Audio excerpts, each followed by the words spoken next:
The rhetoric stage. It's the stage that seems to scare us all the most. But what should science look like for the classical educator during these years? That's exactly what we're going to talk about today. Hi, I'm Paige Hudson, and you're listening to the Tips for Homeschool Science show, where we're breaking down the lofty ideals of teaching science into building blocks you can use in your homeschool.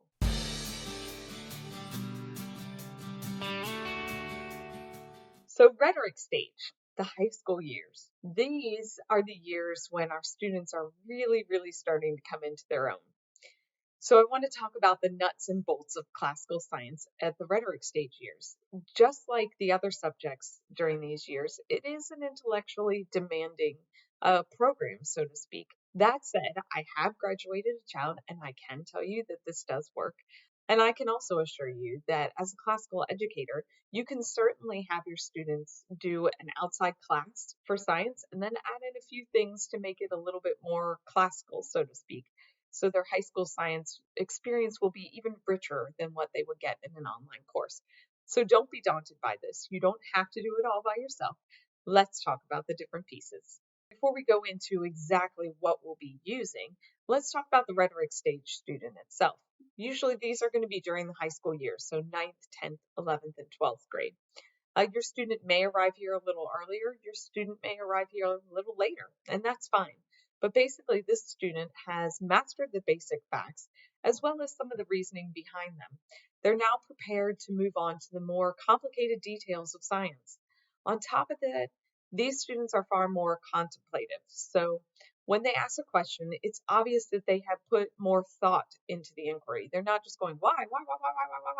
Instead, they're thinking about what they already know and how to apply it to something that they don't know. And they're still working exactly on how to know how and when to express themselves. And that's what we're going to help them do during these years. I like to compare a rhetoric stage student to a law student. He has access to a great deal of organized, filed away information, but this student is still learning advanced techniques, as well as learning how to apply which material to this given situation that they have. So they have access to a lot of stuff. We've learned a lot during the grammar stage and the logic stage years, and they're still going to continue to learn new information during the rhetoric stage years, but they're also going to learn when a piece of information is important to what they're currently learning. Does that make sense? So when you teach science to these students, you'll be playing to these strengths while teaching them how to filter what they know and apply it to the current situation. You can also use science to work on the basic skills of research and note-taking during this stage as well. So you have two goals for rhetoric stage science, and the first is to make sure that the student knows and understands the principles and laws at work in science. And the second is to teach them how to relate what they have learned to the things they see around them. Remember, these students have a mastery of the foundational facts and the principles at work from the previous two stages. Now's the time to teach them how to apply this information along with the more complicated laws and mathematics of science. In a nutshell, your goals for the rhetoric stage student will be to teach them how to learn and apply the principles of science to what they see in front of them. A good rhetoric stage science program for the classical educator will be rigorous, but I'm going to suggest that the level of rigor will be dependent upon what your student wants to do in the future. So I believe that all rhetoric stage students will benefit from taking 4 years of science in high school. Science is beneficial because it trains the brain to think logically. Plus, science gives every student a healthy awareness of the world around them. So I don't think that you need to skimp on science during the high school years. However, by the time they reach the rhetoric stage, they're starting to get a clearer picture of where they would like to go and what they would like to do. And it's perfectly acceptable to kind of scale back science or the expectations you have for science to just those basic components if they're not looking to go into the science fields. So the classical educator is going to have 3 main components that they can pull from for science during the rhetoric stage years. Again, we're still going to be doing reading and writing for science. Those are our basic components, but we have some other things in our wheelhouse as classical educators that we can add to science. So the first of those components we're going to have is textbooks with experiments. So we're going to have our information and our doing and really our writing all in one place.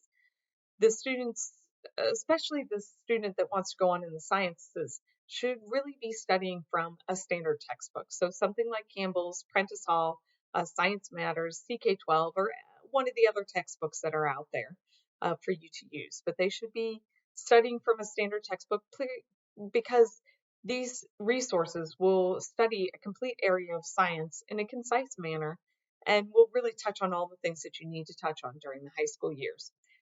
This doesn't mean that you can't get information from other sources. There are living books for science out there that are interesting during the high school years.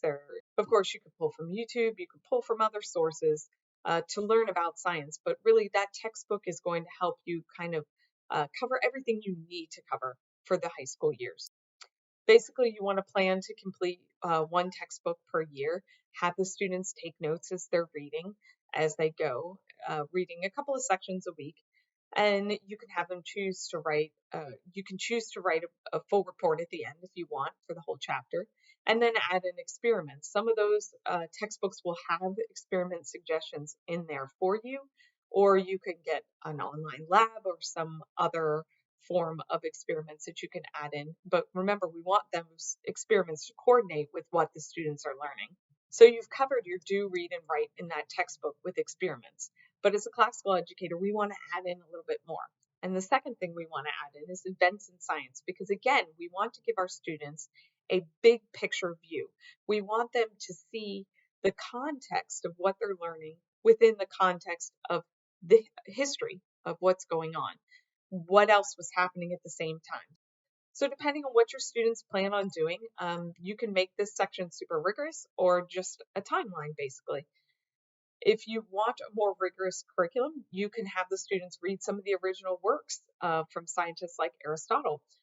For a more relaxed approach, you can learn about the different great scientists, or you can learn about current events that are currently going on. Either way, your goal here with this Events in Science is to learn more about the discipline of science within the context of history. Then the third tool you have as a classical educator are exams. Rhetoric stage students are becoming more and more independent with their work. So testing is a great tool we have to affirm that they're actually learning the concepts. Plus, they'll be expected to do tests when it comes to college if they're going to go on to the college level. So again, this is a really great time to familiarize them with testing and how that works and what they need with study skills and things like that. And science is an area where you can have them practice those skills and increase those skills.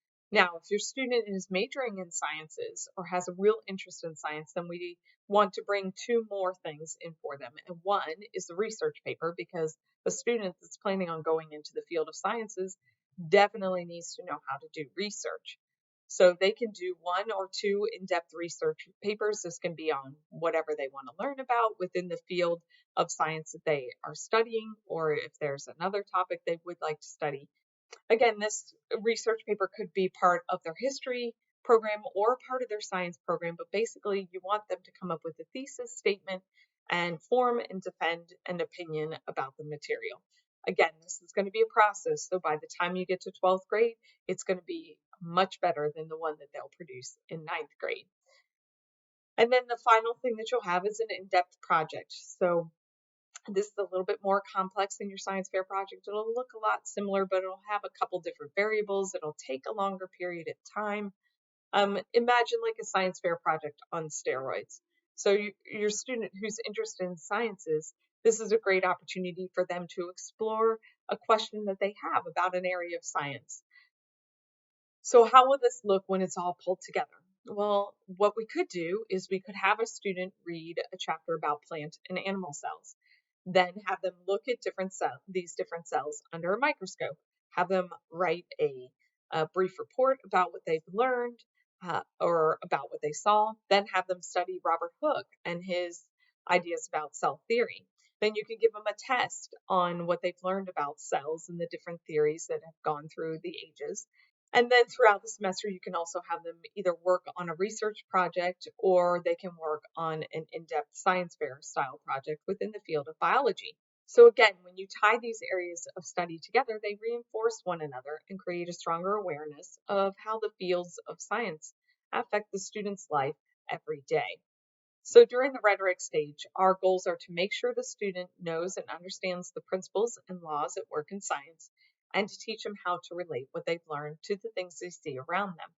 And we can do this through textbooks with experiments, through events in science, through exams, and then we can also have them do in-depth research projects and in-depth science fair projects that can enhance what they're learning.